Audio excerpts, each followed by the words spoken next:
नमस्कार, आपका स्वागत है। कलयुग के अंत के विषय में हमारे प्राचीन पुराणों में पहले ही भविष्यवाणी की हुई है। कलयुग का प्रभाव कैसा होगा, कलयुग में मनुष्य का व्यवहार कैसा होगा, कलयुग की स्त्रियां कैसी होगी, कलयुग में मनुष्य का आकार और आयु कितनी होगी, कलयुग में पाप और पुण्य की परिभाषा क्या होगी, कलयुग में मुक्ति पाने के कौन से मार्ग होंगे तथा कलयुग का अंत कैसे होगा आदि के विषय में हमारे प्राचीन पुराणों में कलयुग की भविष्यवाणी की गई है। भगवान श्री कृष्ण ने कलयुग की भयावहता का वर्णन गरुड़ जी के सामने किया है, जिसके बारे में प्राचीन गरुड़ पुराण में बताया गया है। तो चलिए जान लेते हैं कलयुग के बारे में की गई प्राचीन भविष्यवाणियां। कलयुग का अंत धर्म की विफलता, अनुशासन की कमी, मनुष्यों में बढ़ती दुर्भावना, धन की लालसा, अत्यधिक काम का प्रभाव, भ्रष्टाचार से बढ़ता व्यापार, गुरुजनों तथा पूज्य लोगों की नींद, स्त्रियों में व्यभिचार और अनाचार आदि गुणों की वृद्धि, लोगों में आध्यात्मिकता की कमी आदि प्रकार के लक्षणों से कलयुग की पहचान होती है। भगवान श्री कृष्ण ने कहा था कि कलयुग में मनुष्य का मन अत्यधिक कठोर हो जाएगा। मनुष्य अशांत, चंचल, धर्म से विमुख होकर अधर्म के पथ पर चलने वाले होंगे। उन्हें शास्त्रों का ज्ञान नहीं होगा, जिसके मुख से जो भी निकलेगा उसे ही शास्त्र समझा जाएगा।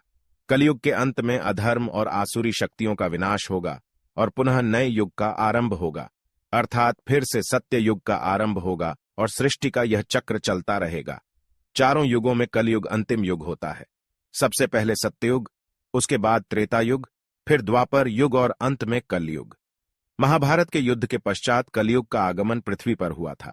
यह युग धार्मिक और आध्यात्मिक स्थिति में सबसे कम प्रगति करने वाला माना जाता है। मान्यता के अनुसार आज से 3137 साल पहले महाभारत का युद्ध हुआ और कलयुग का आरंभ इस युद्ध के 35 वर्ष के पश्चात हुआ, अर्थात भगवान श्री कृष्ण के अपने धाम जाने के बाद हुआ। श्री कृष्ण कहते हैं, कलयुग में लोग अपने स्वार्थ को ही सर्वोपरि मानेंगे। धर्म का त्याग करके मटीरियलिस्टिक उद्देश्य को पाने के लिए जी जान से कोशिश करेंगे। धर्म में विश्वास न होने के कारण लोग अन्यायपूर्वक आचरण करेंगे। यदि हम आज के समय में देखें तो पाप इतना बढ़ चुका है, मानो ऐसा लगता है कलयुग का अंत अब निकट आ चुका है। लेकिन कुछ विद्वानों के अनुसार यह तो बस शुरुआत है।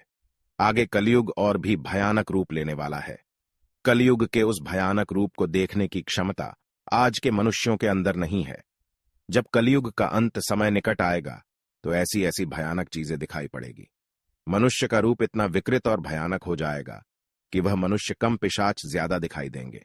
तो आइए जान लेते हैं गरुड़ पुराण में कलयुग के अंत के विषय में क्या कहा गया है। गरुड़ पुराण के अनुसार एक बार गरुड़ जी ने भगवान श्री कृष्ण से पूछा, हे प्रभु, चारों युगों में कलयुग को ही सबसे भयंकर और दुख कारक माना गया है। इस कलयुग का अंत कैसे होगा और कलयुग का अंत समय निकट आने पर कौन से संकेत दिखाई देंगे? तब भगवान श्री कृष्ण ने गरुड़ जी को कलयुग के अंत के समय मिलने वाले भयानक संकेतों के बारे में बताया है। जब पृथ्वी पर चारों तरफ ऐसे संकेत दिखाई दे तो मनुष्य को समझ जाना चाहिए कि कलयुग का अंत निकट आ चुका है और अब सृष्टि का अंत प्रलय से होगा। सबसे पहला संकेत, भगवान श्री कृष्ण के अनुसार कलयुग का अंत समय निकट आने पर मनुष्य की आयु घटकर केवल 20 वर्ष ही शेष रह जाएगी। 12 वर्ष की आयु में ही मनुष्य के बाल पक जाएंगे। उनका शरीर अत्यंत कमजोर और सफेद रंग का होगा। कलयुग में स्त्री 8 या 9 वर्ष की आयु में ही संतान को जन्म देगी। कलयुग की औरतें बहुत ही क्षीण और छोटे शरीर वाली, लेकिन अधिक भोजन करने वाली मंदभाग्या होगी। कलयुगी स्त्री कम संतान को उत्पन्न करने वाली और अत्यंत क्रोधी स्वभाव की होगी। वह अपनी संतान को दूध भी नहीं पिलाएगी और ना ही उसका पालन पोषण करेगी। दूसरा संकेत, भगवान श्री कृष्ण कहते हैं, कलयुग का अंत समय निकट आने पर संसार में पतिव्रता स्त्रियां दिखाई नहीं पड़ेगी। एक ही स्त्री कई पुरुषों से विवाह करेगी। लोग पूजा पाठ, श्राद्ध, अंतिम संस्कार, मुंडन और विवाह आदि प्रकार के कार्य नहीं करेंगे। जल के अभाव के कारण लोग स्नान नहीं करेंगे और अशुद्ध ही रहेंगे।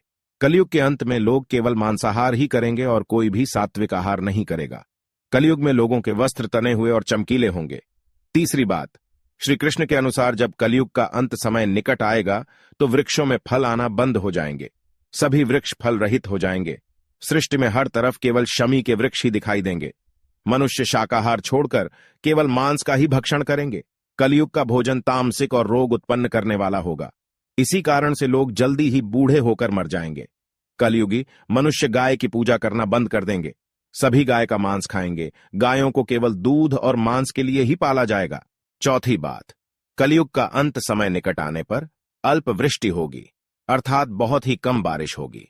खेत अनाज नहीं उगा पाएंगे। धान्य का आकार बहुत ही छोटा होगा और फलों में रस भी उत्पन्न नहीं होगा। मनुष्य भूख और प्यास के कारण ही मरने लगेंगे। मनुष्य को केवल बकरियों का दूध ही प्राप्त होगा। पांचवी बात, जब कलयुग का अंत होने वाला होगा तब भगवान विष्णु सूर्य के किरणों में विराजमान होकर पृथ्वी का संपूर्ण जल सोख लेते हैं। आकाश में चारों तरफ 7 सूर्य दिखाई देंगे। इन सभी सूर्यों के प्रभाव से संपूर्ण सृष्टि जलकर खाक हो जाएगी। तत्पश्चात रुद्र रूपी भगवान विष्णु संपूर्ण संसार को दग्ध करके अपने श्वास से मेघों को उत्पन्न करेंगे और ये मेघ भयंकर गर्जना करते हुए अगले 100 वर्षों तक आकाश से जल की वर्षा करेंगे और सृष्टि की उस भयंकर अग्नि को शांत कर देंगे। अग्नि शांत होने पर वे मेघ संपूर्ण जगत को जल में डुबो देते हैं और इस प्रकार से कलयुग का अंत हो जाता है और फिर परमात्मा अपनी इच्छा मात्र से पुनः सृष्टि में जीव की उत्पत्ति करते हैं। तो दोस्तों, इस प्रकार से गरुड़ पुराण में कलयुग के अंत का वर्णन किया गया है। उम्मीद है आपको यह जानकारी अच्छी लगी होगी। वीडियो को लाइक जरूर करें, साथ ही चैनल को सब्सक्राइब करना ना भूलें। आप सभी का धन्यवाद।